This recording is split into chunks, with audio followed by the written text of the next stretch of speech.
Assalamualaikum warahmatullahi wabarakatuh. Waalaikumsalam warahmatullahi wabarakatuh. Semangat pagi. Pagi. Terima kasih ya. Alhamdulillahirabbil alamin. Puji dan syukur kita panjatkan Allah Subhanahu wa taala. Alhamdulillah pada siang ini kita semua bisa berkumpul di tempat yang mulia ini dalam keadaan sehat walafiat. Alhamdulillahirabbil alamin. Baiklah, yang saya hormati teman-teman seperjuangan yang berbahagia dengan Allah Subhanahu wa taala. Pada kesempatan ini saya Ritono ya, yaitu CGP angkatan 10, pada kesempatan ini akan dipresentasikan di seminisasi budaya positif ya, aksi nyata modul 1.4.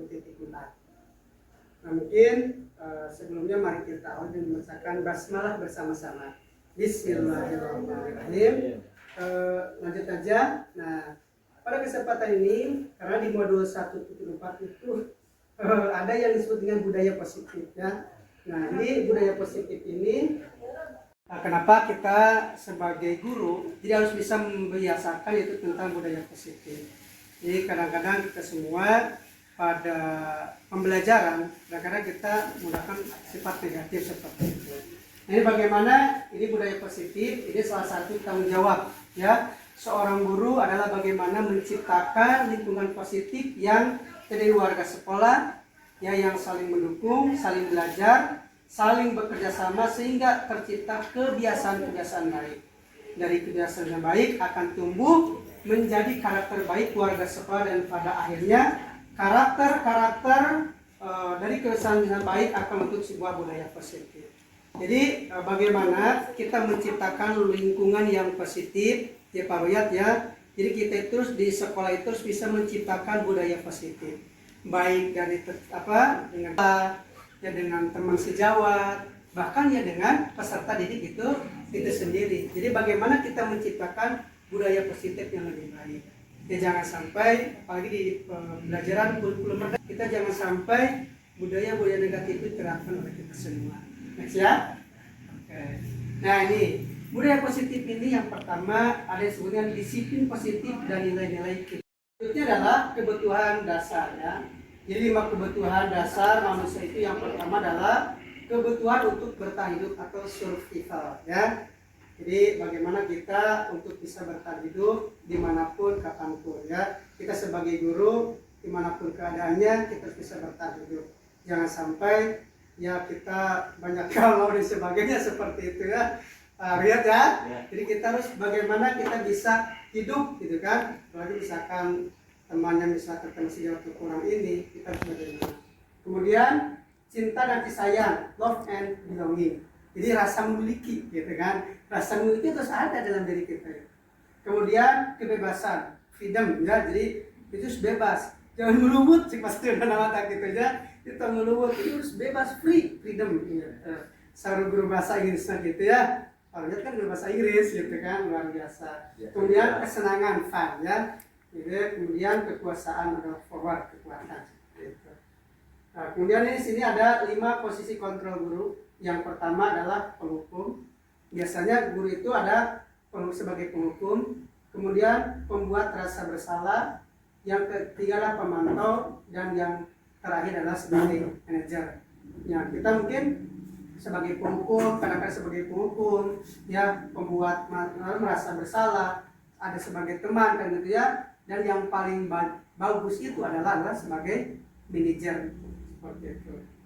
Nah di sini ya untuk bagaimana untuk menciptakan budaya positif itu ada konsep segitiga restitusi. Jadi bukan segitiga prostitusi gitu kan, segitiga restitusi. Nah di sini untuk bagaimana untuk bisa menumbuhkan budaya positif tersebut. Nah di sini yang pertama ada menstabilkan identitas dulu ya. Nah jadi menstabilkan identitas itu setiap orang pasti pernah melakukan kesalahan ya. Jadi misalkan kamu bukan satu-satunya yang pernah melakukan kesalahan ini. Jadi ketika kita dengan seorang murid, jangan sampai misalkan ada murid dia lambat sekolah, dia menjudgment bahwa kenapa kamu terlambat bisa seperti itu, jangan sampai, gitu kan? Kita harus cari dulu ya bagaimana kenapa dia itu terlambat seperti itu, karena semua manusia itu adalah punya kesalahan. itunya al insanu besar apa al insanu Mahalul khata. ma'alul khata, gitu kan. Jadi jangan sampai gitu, kenapa kamu terlambat, gitu kan? Kunaon mana keberangan. Kita harus ini dulu. Jadi pertama kita menstabilkan dulu identitas. Kemudian yang kedua, validasi tindakan yang salah. Ya, misalkan ya, adakah cara yang lebih efektif untuk mendapatkan apa yang kamu butuhkan. Misalkan kamu tentunya punya alasan mengapa melakukan itu. Jadi kita ditanya, kenapa kamu misalkan terlambat, ya? Misalkan, oh saya terlambat karena orang tua sakit atau apa, kan kita ada, jangan sampai ya ke anak itu, ke murid itu ya kita sampai memarahi dan sebagainya, itu pernikahan yang tidak baik. Kemudian meyakinkan kelas, keyakinan kelasnya. Kamu ingin menjadi orang seperti apa, kan? Dengan kelas apa yang telah kita sepakat. Jadi harus ada kesepakatan. Jadi setelah itu harus ada misalkan, oh saya itu mohon maaf, saya salah, kan? Nanti solusinya apa misalkan? Oh saya nanti tidak akan lagi kesiangan, kan? Tidak akan lagi terlambat. Jadi dia punya kesepakatan, ya, kesepakatan kelas untuk bisa lebih baik lagi, tidak bisa terlambat. Ini menggunakan segitiga restitusi, bukan segitiga prostitusi. Belajar Pancasila. Yang pertama kan kelima itu beriman, bertakwa kepada Tuhan yang Maha Esa, berakhlak mulia. Pasti semua guru, ya, sebagaimana visi kita kan, visi kita berakhlak mulia. Berarti kita sudah menciptakan profil pelajaran Pancasila. Pasti pertama adalah beriman, bertakwa kepada Yang Maha Esa. Yang kedua itu mandiri, ya. Sebagai seorang murid kita harus bisa bagaimana supaya murid itu bisa mandiri, ya kan? Kita sebagai di pembelajaran kurikulum baru itu harus terapkan. Kemudian bernilai kritis, ya, bagaimana supaya siswa itu bisa memunculkan ide-ide. Apalagi kita semua belajar itu jangan sampai teacher center. Jadi berpusat pada guru. Tapi bagaimana kita menciptakan student center, jadi berpusat pada murid seperti itu. Jadi bagaimana untuk menumbuhkan hal-hal seperti itu. Kemudian kreatif, ya, dia harus kreatif, ya. Bagaimana supaya siswa kita kreatif, ya. Jadi jangan sampai hanya disuapin saja seperti itu. Menunggu kreatif. Kemudian bergotong royong, ya, bergotong royong, dan yang terakhir berkebinekaan global. Artinya apa? Jadi walaupun berbeda, gitu kan, berbeda-beda, gitu kan, tapi tetap kita satu wadah, satu tujuan seperti itu. Inilah profil pelajar Pancasila. Nah, kemudian terakhir adalah diskusi, ya, seperti itu. Mungkin ada yang mau ditanyakan atau kurang jelas, oke. Bahas tentang disiplin positif, ya. Ada yang guru sebagai penghukum, sebagai teman, sedangkan kan karakter guru itu berbeda-beda, ya Pak. Nah, tapi yang paling ideal itu guru harus berada di posisi yang mana? Ya, bagaimana kita sebagai manajer harus bisa menciptakan hal yang lebih baik seperti itu. Ya. Jadi kadang-kadang memang semua karakter itu berbeda-beda. Termasuk saya pribadi, ketika dahulu sebelum mengikuti CGP ini, ya inginnya itu, ya, cara mendidik siswa itu sedikit-sedikit hukum, gitu kan, sedikit hukum. Dengan pendidikan saya itu kan nggak boleh, ya. Misalkan ini tidak bisa saya mengajar matematika, misalkan berapa 4 kali 4 misalkan, salah, misalkan 4 kali 4 itu adalah 12 misalkan, seperti itu. Langsung kita memarahi sebagai hukum, misalkan sampai apa di jemur dan sebagainya. Itu kan tidak boleh seperti itu. Oke. Izin menambahkan, Pak. Oke. Tapi menurut hemat saya bahwa dari 5 posisi kontrol guru itu semua guru harus bisa menempati posisi ini. Kadang si guru itu harus bisa menjadi penghukum ketika melihat seorang murid dengan kadar kesalahan atau kekhilafan yang cukup lumayan, maka di sana guru harus bisa bertindak. Jangan sampai membuat murid itu merasa nyaman dengan perilakunya yang negatif. Kemudian pembuat rasa bersalah.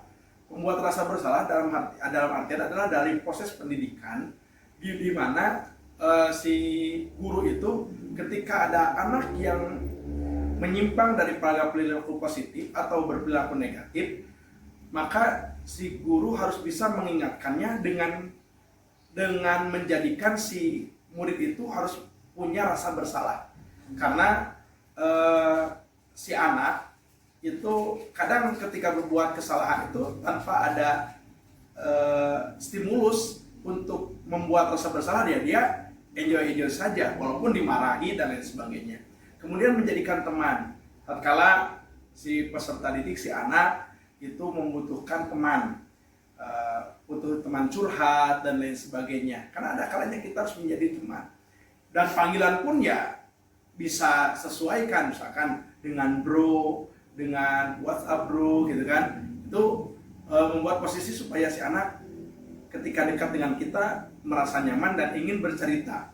Kemudian sebagai pemantau, dalam hal ini pemantau itu bisa secara luring, kita memantau langsung, atau secara daring yang simpel saja.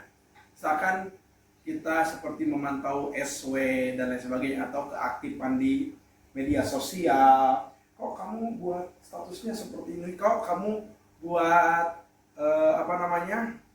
feednya seperti ini dan lain sebagainya. Itu adalah guru juga memantau, itu bukan hanya ketika bertatap muka saja gitu. Kemudian yang ketiga adalah sebagai manajer. Manajer itu adalah dimana untuk memberikan batasan-batasan, aturan-aturan, kemudian memberikan hal apa saja yang bisa dilakukan oleh siswa dan hal apa saja yang tidak boleh dilakukan oleh siswa. Itu ketika bagaimana selayaknya kita sebagai seorang manajer di perusahaan, ada job desk-nya harus ditentukan. Misalkan di kelas kita lakukan coba di awal pelajaran nggak usah kita yang bicara, coba anak yang bicara. Misalkan kita buat seperti kalau di pesantren itu ada muhadharah, ada yang jadi MC-nya, ada yang jadi, nanti ketika kita dipanggil untuk sebagai pemateri, kita ke depan dan lakukan pembelajaran seperti itu biasanya. Terima kasih, itu mungkin hemat saya. Kita tetap harus menjadi 5 posisi kontrol dalam guru. Terima kasih. Ya Pak, mau bertanya Pak, kalau misalnya kita harus membiasakan menerapkan budaya positif Ya, oke. di sekolah. Kalau misalkan kita sendiri melakukan budaya negatif, misalnya merokok di kelas, seperti apa? Terima kasih Bu Anggi ya tentang misalnya budaya positif. Jadi tadi bagaimana kalau misalkan guru membiasakan yang merokok seperti itu. Nah kalau harusnya ya kita sebagai guru itu kan sebagai suri tauladan. Kita ingat pepatah Ki Hajar Dewantara dalam filosofinya adalah ingarso sung tulodo ing madia mangun karso tuturi handayani. Nah sebagai seorang guru harus ketika di kelas, apalagi kita misalkan merokok kelihatan oleh murid, gitu kan, berarti guru tersebut kurang berbudaya positif. Bagaimana guru itu harus memberikan suri tauladan yang baik. Ya sebagai tadi ingat sasung turodok. Jadi di depan harus memberikan tauladan, gitu ya, memberikan alat yang baik seperti itu. Itu kita sebagai guru jangan sampai itu terjadi. Ya, pepatah mengatakan orang dulu perlihatnya, si kolot kapungkur mah guru kencing berdiri, murid kencing berlari, pasti seperti itu. Ketika guru misalkan merokok, apalagi lagi mengajar merokok, gitu kan, sambil minum kopi sebagainya, berarti itu bukan lagi budaya positif yang diterapkan di sekolah. Begitu Bang ya. Jadi jangan sampai kita sebagai guru menciptakan seperti itu. Harus memberikan suri tauladan yang baik, gitu kan, karena guru itu digugu dan ditiru seperti